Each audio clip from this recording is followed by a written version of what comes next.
C'est l'heure de suivre votre émission préférée artistique. Au menu, nous irons aux États-Unis où la jeune génération d'Hollywood est concentrée sur l'après-western. Aussi, nous recevrons en seconde partie B-Side notre invité du jour, qui est un chanteur d'origine béninoise. Merci de vous installer confortablement. C'est parti.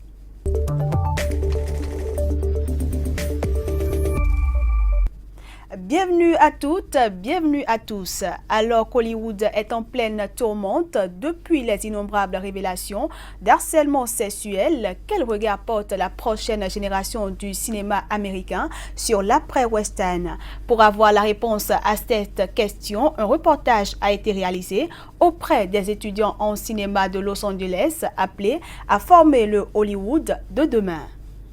And action. Dans cette école de cinéma de Los Angeles, on forme le Hollywood de demain. Liz, 24 ans et diplômée dans 3 mois, assure le changement de décor entre les prises. Bientôt, elle entrera dans une industrie en pleine mutation depuis l'affaire Weinstein, avec une volonté tenace d'incarner un nouvel Hollywood. Nos professeurs nous disent toujours la même chose. Respectez votre vision des choses, soyez vous-même et surtout ne vous laissez pas intimider. Nous éduquons une génération d'hommes qui respectent les femmes, qui respectent les directrices de la photo et les réalisatrices. Sur le plateau, 90% d'étudiantes de l'apprentie réalisatrice à la décoratrice. Et quelques hommes déterminés eux aussi à participer au mouvement MeToo et Time's Up. Est-ce que je veux que cela m'arrive à moi ou à quelqu'un que je connais? Non, alors je dois monter au créneau pour les autres, être un allié, parler, écouter et faire partie du mouvement. Mais le premier obstacle des réalisatrices dans l'industrie, c'est le manque de confiance des grands studios. Sur les 10 plus gros succès du box-office américain en 2017, un seul a été réalisé par une femme, Wonder Woman. Un sentiment d'injustice pour de nombreuses jeunes réalisatrices cantonnées au cinéma indépendant. Embaucher des femmes, leur confier des postes de dirigeants, leur donner le premier rôle, des rôles forts avec de la profondeur. Nous devons prouver aux studios que ce n'est plus risqué. Et nous l'avons prouvé de façon évidente l'an dernier avec Wonder Woman. Fort du succès du blockbuster, le studio Warner a créé un programme d'aide aux jeunes filles des quartiers défavorisés, une première. Grâce à ce fonds, Carla, 18 ans, vient de commencer des études de scénariste à $160 000. J'essaye de créer quelque chose de nouveau. J'en ai marre de voir les mêmes affiches de films sur les bus, avec les mêmes acteurs blancs, les mêmes histoires de blancs. Combien de familles blanches de plus va-t-on voir à la télé ? Un effort de parité et de diversité qui a une résonance. Lady Bird, réalisé par une femme, est nommée aux Oscars. Et Black Panther, l'histoire d'un super-héros noir issu d'un univers féminin, cartonne dans le monde entier. Chers téléspectateurs, j'ai le plaisir de recevoir pour vous B-Side, un des artistes le plus en vogue du showbiz béninois en ce moment. Il est à l'origine des titres Assou, Femme africaine, Alobam et bien d'autres. Je le retrouve dans une poignée de secondes, le temps de lui permettre de bien s'installer.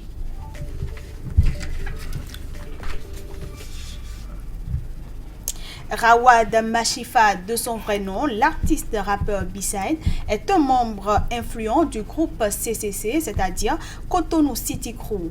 Après un premier album en 2008, lancé à guichet fermé dans la plus grande boîte du Bénin, le rappeur remporte en 2011 le trophée single de l'année au rap et R&B Award avec le single Assou. B-Side, bienvenue dans les locaux de Sika TV. Merci à toi. Et merci de vous prêter à nos questions. Avec plaisir. Alors, avant d'aller plus loin, dites-nous, avec la dislocation du groupe Diamant Noir, est-ce que le CCC, le Cotonou City Crew, existe encore? Alors, oui, il existe encore. On était d'ailleurs en studio avant-hier. On a enregistré un nouveau titre qui va pour ses vacances, pour montrer aux gens que ce n'est pas parce que Amir est parti en solo que CCC, l'aventure s'arrête. Avant la musique, on était des amis, on était des frères, donc ça ne va pas s'arrêter maintenant, quoi. Donc vos fans n'ont aucun souci à se Oh faire. non, non, non. On reviendra avec un nouveau single pour eux, pour leur faire plaisir encore. Alors pour en revenir à votre carrière à vous, Beside, votre réputation n'est plus à faire dans le milieu du rap béninois puisque vous y évoluez depuis quelques années maintenant. Mais n'empêche, pouvez-vous nous parler de votre parcours? Alors moi j'ai commencé la musique, je peux dire depuis l'enfance en fait. J'ai été bercé dans la musique par mon père qui m'a permis d'écouter tout type de musique sur lesquelles il touchait. C'est un amateur de musique aussi, il adore la musique, tous les genres de musique. Donc j'ai bercé dans ça depuis que j'étais enfant et puis plus je grandissais, plus mon amour pour la musique grandissait aussi. Et j'ai commencé comme tout artiste à des journées portes ouvertes dans mon école. Et après, je me suis retrouvé tout seul aux États-Unis pour mes études. Et comme je ne comprenais pas bien anglais au départ, mon seul, si tu veux, centre de divertissement, j'étais seul. Donc il fallait que je fasse quelque chose. Donc j'ai commencé à vraiment m'insérer dans la musique. Et puis c'est parti en 2003. Et puis mais moi, personnellement, je ne me case pas dans un style de musique particulier en disant que je ne fais que du rap. Je fais de la musique en général. Et c'est justement ça, moi, mon nouveau challenge avec ce nouvel album. Et d'ailleurs, ce dernier single, c'était de montrer que je pouvais toucher à tout. Je pouvais chanter, je pouvais rapper, je pouvais faire de la musique un peu plus traditionnelle, mélanger toutes sortes de styles, mélanger des langues et toujours... que cette musique ait toujours le même impact que ça avait depuis 2008. Ouais. Donc c'est ça le challenge. Justement, parlant de style, quel style ou, si vous voulez, quel flow domine cet album? Alors cet album, c'est plus du chant. Donc il y a beaucoup de chant, il y a peut-être 10 à 15% de rap dedans. Donc c'est plus du chant, c'est beaucoup plus de mélodie qu'avant. Je vais dire, c'est de l'afro un peu. Parce qu'il y a beaucoup de touches afro dans cet album. J'ai eu à travailler avec des gens avec qui je n'avais jamais travaillé avant. C'était important pour moi parce que ça me permettait de sortir de ma zone de confortabilité aussi. Et quand on est artiste, quand tu travailles avec les mêmes personnes, vous avez des habitudes et ces gens-là vous voient sous une certaine lumière. Donc ils ont du mal à vous dire non, c'est pas bien. Alors que quand tu travailles avec de nouvelles personnes, ces personnes n'ont aucun scrupule à vous dire ce que vous faites, c'est pas vraiment bien. Donc ça m'a permis aussi de me remettre en question artistiquement et personnellement aussi, et être sûr que je voulais toujours continuer dans la musique. C'était important aussi pour moi de prendre cette décision-là. Alors, cet album n'est pas encore sorti, mais n'empêche, quels sont les titres? Il y a combien de titres sur cet album et quels sont les thèmes que vous y développez? Alors, j'ai enregistré dans la trentaine de chansons pour cet album. On va choisir des chansons dedans, mais je pense qu'il y aura entre 10 et 12 titres sur cet album.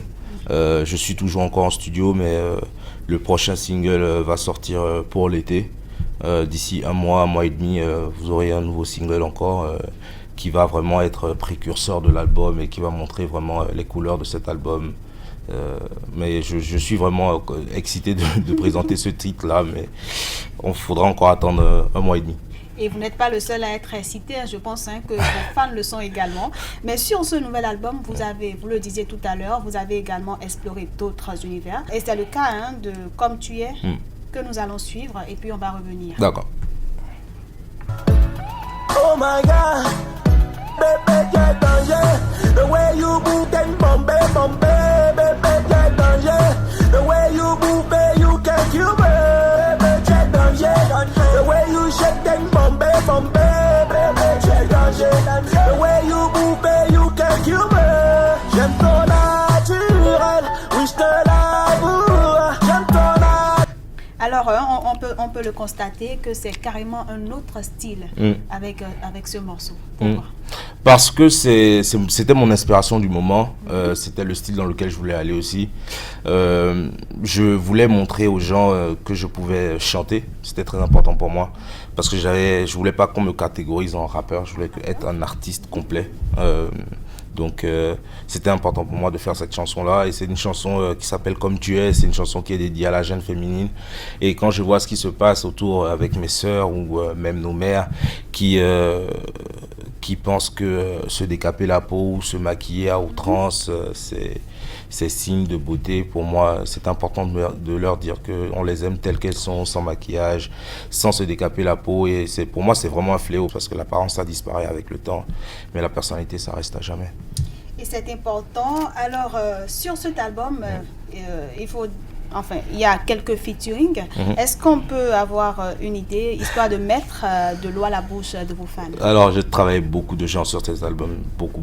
Bon, il y a Zénab, c'est déjà sorti. Avec Alobam? Avec Alobam. Je travaille avec mes compères du CCC, avec Nasty, avec Amir. Je travaille avec Fanico. J'ai 2 nouvelles chansons avec Fanico normalement sur l'album. On ne sait pas encore laquelle on va choisir, mais en tout cas, il faut vous attendre à une de ces chansons-là. Et puis, je suis en train de travailler sur d'autres surprises pour les fans, sur des chansons. En tout cas, ce qui est sûr, l'album est là, je veux dire, l'ossature de l'album est prête. Maintenant, il faut appeler les collaborations et puis finaliser l'album. Mais sinon, c'est prêt en général. Voilà. Alors, travailler avec Zénab, comment est-ce que c'était? Ça t'humilie.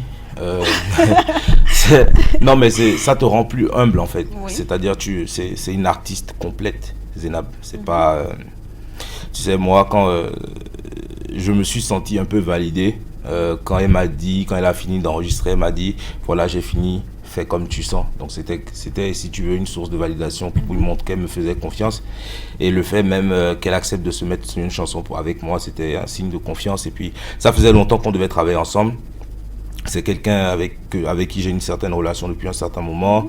Et on devait travailler ensemble, on ne trouvait pas le bon thème et tout ça, mais finalement... On est tombé sur la bonne instru et puis on a fait cette chanson-là. La chanson, tout le monde l'aime. C'était important que tout le monde l'aime. C'était important que ce ne soit pas juste du Zénab ou juste du B-side. C'est le juste milieu. Et puis je suis vraiment fier de cette chanson. Cette chanson a gagné la collaboration de l'année avec le top 10. Donc je suis vraiment fier de cette chanson. Et puis big up à Zénab. Alors, Alobam, qu'est-ce que ça veut dire? Alobam, ça veut dire mon amour, mon énergie. C'est une vraie chanson d'amour. Alobam, c'est une chanson dans laquelle je parle de cet être cher-là, pour qui tu es prêt à tout faire. C'est la même chose pour Zénab. Avec l'arrivée prochaine de cet album, combien d'albums est-ce que B-Side a à son actif aujourd'hui? Alors, avec celui-là, ça fera 3. Mon premier album, c'était Rapstar. Le deuxième, c'était Entre deux mondes. Et puis celui-là, il va s'appeler Aphrodite. Ce sera un album qui aura 2 facettes, si tu veux. Et vous pourrez compter à peu près 12 titres sur cet album. Et en toute franchise, comment est-ce que B-Side se voit rapologiquement parlant dans les années à venir? Quel serait pour vous le parcours idéal? Alors, pour moi, le parcours idéal, en général, je suis quelqu'un de pas égoïste du tout. Donc, le parcours idéal, ce serait de transmettre, si tu veux, ce que moi j'ai appris dans le show business à tous ceux qui arrivent après moi. Et de ne pas les laisser commettre les mêmes erreurs que nous on a commises aussi, parce que c'est vrai qu'on a une certaine carrière, mais on a aussi eu à commettre des erreurs tout au long de notre carrière. On n'est pas parfait. Donc ce serait pour moi de produire aussi des gens, de coacher des gens. Je ne suis pas fermé du tout. Tout le monde sait où me trouver au studio. Donc si des gens ont des sons ou des trucs à me faire écouter ou ils ont même besoin d'aide, ce sera avec plaisir que j'apporterai cette aide. Donc pour moi, c'est plus ça le parcours idéal. Ce serait d'arriver à un certain niveau et puis à partir de là, de pouvoir tendre la main à la génération qui suit et puis qui puisse faire mieux que nous, quoi.